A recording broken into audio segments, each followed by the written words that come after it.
Magaling sa paggamit ng salita pero para rin sa salita nagawa niya magpagamit. Siya yung utu-uto na nagpauto sa utu-utong nag-utos. Ba't parang sa'yo pumeklat? Nung laban nila ni Sak Maestro, di ba may eksena tong dinekwat? Para makapuntos lang yung guro, biglang dumulo to and guess what?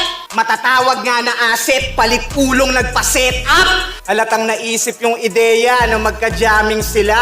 Pinagtulungan sa duelo yung Patrick Besara. Binigyan ng linyang panghuli, di sinulatan ka ng maestro parang pisara. Talagang ginamitan ng puti. Mga palong makata, alam na yung panata. Baliw-baliwan na anyo sa gamot na hasa. Balibalik ta rin man ang tanong, ang sagot ay tama. May sayad ba to o sa bato may daya? De. Bago nyo i-replay, may isa talagang letran dito mama. O sablay yung tahe. Kala nyo madali.